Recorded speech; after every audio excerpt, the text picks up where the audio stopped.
దివంగత మాజీ ప్రధాని మన్మోహన్ సింగ్ గారి ఆత్మకు శాంతి కలగాలని ఆయనకు నివాళులర్పిస్తూ వాళ్ళ కుటుంబానికి ప్రగాఢమైన సంతాపాన్ని వ్యక్తం చేస్తున్నారు అధ్యక్ష. ఈ కాలాతీతమైంది కాబట్టి చాలామంది సభ్యులు మాట్లాడినారు కాబట్టి ఎక్కువ లోతుకు పోకుండా నాకంటే ముందు మాట్లాడిన గౌరవ ముఖ్యమంత్రి గారు మరియు మంత్రివర్యులు ప్రతిపక్ష సభ్యులు డాక్టర్ మన్మోహన్ సింగ్ గారు ప్రధానిగా 10 ఏళ్ల పాటు పారదర్శకంగా దేశాన్ని ఏ విధంగా పరిపాలించారు, ఎంతటి గొప్ప నిర్ణయాలు తీసుకుంటూ దేశ అభివృద్ధి కోసం, ప్రజా సంక్షేమం కోసం, దేశ సమగ్రత కోసం ఏ విధమైన నిర్ణయాలు తీసుకొని వాటి వల్ల ఈ దేశ ప్రజలకు ఆర్థిక సంక్షోభం నుంచి ఏ విధంగా బయటపడ్డ విషయాలు సభ్యులందరూ కూడా ప్రస్తావించారు. కాబట్టి మళ్ళీ ఆ ప్రస్తావనలు పోకుండా కేవలం ఒక్క విషయం అయితే చెప్పగలుగుతా అధ్యక్ష. జీవితంలో అందరికీ రాదేమో అటువంటి అవకాశం మన్మోహన్ సింగ్ గారు ప్రధానమంత్రిగా ఉన్నప్పుడు 2009 నుంచి 14 వరకు పార్లమెంట్ సభ్యులుగా ఉండడం, పార్లమెంట్ చరిత్రలోనే మీ పార్లమెంటు నా సహచర పార్లమెంట్ సభ్యులందరం కలిసి తెలంగాణ గొంతు వినిపించి 5 ఏళ్ల పాటు కేంద్ర ప్రభుత్వం ఉన్నా సరే ప్రధానమంత్రి ఎదుటనే ఆయన ముందరనే స్వయంగా సోనియా గాంధీ గారు, ప్రణబ్ ముఖర్జీ ముందరే డైలీ వెళ్ళకపోయి తెలంగాణ గొంతు వినిపించే అవకాశం మాకు దొరకడం అనేది జీవితంలో అదృష్టంగా భావిస్తున్న అధ్యక్ష. నిజంగా ఒక విధంగా చెప్పాలంటే పార్లమెంట్ సభ్యులుగా ఎన్నుకున్న మా భువనగిరి నియోజకవర్గ ప్రజలకు తెలంగాణ ఇచ్చిన ఆ రోజు ప్రధానమంత్రిగా ఉండి తెలంగాణ బిల్లు పాస్ చేయించి తెలంగాణ రాష్ట్ర ప్రజల యొక్క చిరకాల కోరిక నెరవేర్చిన మన్మోహన్ సింగ్ గారి మన మధ్యన లేకపోయినా సరే చరిత్రలో ఎప్పటికి కూడా తన పేరు నిలిచిపోతుంది.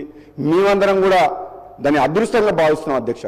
మాలాంటి వ్యక్తులం ఆ రోజు యువకులుగా తెలంగాణ ఉద్యమం నడుస్తుంటే ఎన్నో సందర్భాల్లో ఒక చాలా ఇంపార్టెంట్ బిల్స్ చర్చ నడుస్తుంటే కూడా ప్రధానమంత్రి గారు కూడా మేము ఎంత పోయి ఇక్కడ ఎంతోమంది చనిపోతున్న నేపథ్యంలో ఉద్యమం తీవ్రంగా ఉంటే వెళ్ళకపోతే కూడా ఒక్కరోజు కూడా వారించలేదు అధ్యక్ష. ప్రధానమంత్రి గారు కానీ, సోనియా గాంధీ గారు కానీ, ప్రణబ్ ముఖర్జీ గారు కానీ, మిగతా సభ్యులు కానీ ఒక్కరోజు కూడా వారించలేదు. ఎందుకంటే నిజంగా ఉద్యమం ఆ విధంగా ఉండే, ఆ రాజు పరిస్థితులు ఆ విధంగా ఉండే. పార్లమెంట్ సభ్యులను తెలంగాణకు సంబంధించిన 12 మందిని ఎప్పుడు కూడా తెలంగాణ జరుగుతున్న ఎప్పటికప్పుడు వాళ్ళ కళ్ళకు అద్దినట్టు 5 ఏళ్ల పాటు మేము మా గొంతు వినిపిస్తుంటే ఏనాడు కూడా ఒక్క మాట చెప్పలేదు అధ్యక్ష.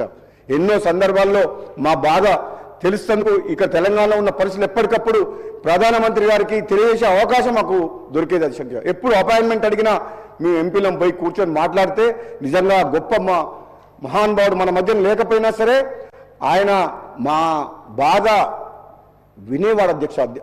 తక్కువ మాట్లాడినా సరే చాలా సందర్భాల్లో మేము 15 నిమిషాలు 20 నిమిషాలు అన్నీ ఎప్పటికప్పుడు వింటుంటే ఒక్క మాట మాట్లాడేది, తప్పకుండా మీకు న్యాయం జరుగుతుంది అనే మాట మాత్రం ఒకటే మాట అధ్యక్ష. ఎప్పుడు ఆ మాట అనేవాడు అధ్యక్ష. అన్నిటికంటే ఇంకా అదృశ్యమైంది అధ్యక్ష. ఇంకొక విషయం, ఎక్కువ సమయం తీసుకోను. 2014లో తెలంగాణ వచ్చిన తర్వాత పార్లమెంట్ ఎన్నికల సందర్భంగా నాకు మా పార్టీ ఇన్ఛార్జ్ దిగ్విజయ్ సింగ్ గారు ఫోన్ చేశారు అధ్యక్ష. మరి మన్మోహన్ సింగ్ గారు ప్రోగ్రాం తెలంగాణలో పెడదామనుకుంటున్నారు, డిసైడ్ అయింది, ప్రైమ్ మినిస్టర్ ఒక్కసారి ప్రోగ్రాంకి వస్తాడు, మరి అందరూ ఎవరిని అడిగినా కానీ మరి రెడీ లేరు, వేరే పేర్లు చెప్తుండ్రు, మరి నువ్వు చేయాలి, నీకు అత్యంత సన్నిహితుడు కదా అని చెప్పి. అవును అధ్యక్ష, నిజంగా అన్ని నాకు ఒక గొప్ప అదృష్టంగా భావించి 2014లో 2009లో ఎన్నికల సందర్భంగా సోనియా గాంధీ గారు ఎక్కడైతే వచ్చి సభ పెట్టామో అదే స్థలంలో సెంటిమెంటల్గా మళ్ళీ మన్మోహన్ సింగ్ గారితో దాదాపు 3 లక్షల మంది ప్రజలతోటి ఆయన తెలంగాణ ఇచ్చిన మాట మేము నిలబెట్టుకున్నాం, మాకెంత కష్టమైనా అని చెప్పి ఆ సభ ద్వారా మన్మోహన్ సింగ్ గారు చెప్పిన అధ్యక్ష. నిజంగా మన్మోహన్ సింగ్ గారు అధ్యక్ష ఎందుకో నేను ఓడిపోయిన తర్వాత నన్ను పిలిపించి కూడా మాట్లాడింది అధ్యక్ష. రిజల్ట్ వచ్చిన తర్వాత ఆయన ఫోన్ చేసి తన మనుషుల ద్వారా ఓడిపోయినా అని తెలుసు. ఎందుకంటే ఏకైక ప్రోగ్రాం 2014లో తెలంగాణ వచ్చిన తర్వాత మన్మోహన్ సింగ్ గారు భువనగిరి సభ అధ్యక్ష బ్రహ్మాండంగా సభ చూసి నాతో మాట అన్నాడు అధ్యక్ష. 10 ఏళ్ల కాలంలో నేను ముఖ్య అతిథిగా ఇంత పెద్ద సభ ఎక్కడ నేను ఉద్దేశించి మాట్లాడలేదు అని చెప్పాయి అనే అధ్యక్ష. కానీ మా అదృష్టం మీరు రావడం ఈ భువనగిరి గడ్డ మీద, ఈ తెలంగాణ గడ్డ మీద, తెలంగాణ రాష్ట్రం ఇచ్చిన తర్వాత మొట్టమొదటిసారిగా ప్రైమ్ మినిస్టర్ హోదాలో మీరు ఇక్కడ రావడం మాకు అదృష్టంగా భావిస్తున్నామని చెప్పి ఎప్పటికి కూడా జీవితాంతం గుర్తుపెట్టుకునే క్షణాలు అధ్యక్ష. నిజంగా ఎమోషనల్గా ఈ ఒక్క మాట చెప్పదు అధ్యక్ష, మన్మోహన్ సింగ్ గారు ఎప్పుడు కూడా పట్టించుకోవట్లేదు అని చెప్పి అనుకునేటోళ్ళు చాలామంది అధ్యక్ష. తప్పు అధ్యక్ష.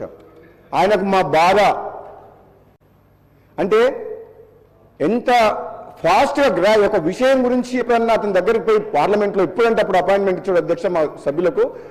ఒక 2 నిమిషాలు చెప్పగానే నాకు మీ బాధ అర్థమైంది, మీరు వేచి ఉండండి మీ సమయం కోసం, ఇప్పుడు గవర్నమెంట్ ఆఫ్ ఇండియాలో సెంట్రల్లో మీకు అన్ని పరిస్థితులు తెలుసు కదా, సహకరించండి, మాకు సమయం వచ్చినప్పుడు మీకు తప్పకుండా న్యాయం చేస్తామన్న మాట పదే పదే ఎన్నిసార్లు కలిసినా ఆ మాట అధ్యక్ష. ఆ మహానుభావ నాయకత్వంలో ప్రధానమంత్రిగా తెలంగాణ రావడం అనేది నిజంగా అదృష్టం. ముఖ్యమంత్రి గారు ఆలోచన ఏదైతుందో మొట్టమొదటిగా తన స్టాచ్యూ ఒకటి చాలా పెద్ద పార్క్ లాంటిది ఏదైనా మంచి స్టాచ్యూ కూడా కాదు, ముఖ్యమంత్రి గారికి నా అభిప్రాయం మాత్రం వ్యక్తం చేస్తున్నా, మంచి ఒక పార్క్ టైప్ ఒక ప్రైమ్ మినిస్టర్ గారి పేరు మీద మన్మోహన్ సింగ్ గారిని నెలకొల్పాలని చెప్పి తెలంగాణ ప్రజలు ఎప్పుడు కూడా మన్మోహన్ సింగ్ గారు సేవలు చేసిన వాళ్ళు మర్చిపోకుండా మిగతా మన సభ్యురాలు ఇప్పుడే సబితా ఇంద్రారెడ్డి గారు చెప్పిన స్కిల్ డెవలప్మెంట్ యూనివర్సిటీ అటువంటిది కూడా పేరు పెట్టాలని చెప్పి తెలియజేస్తూ నాకు అవకాశం ఇచ్చినందుకు ధన్యవాదాలు అధ్యక్ష. Thank you. గౌరవ సభ్యులు ప్రశాంత్ రెడ్డి గారు. థ్యాంక్ యూ అధ్యక్ష.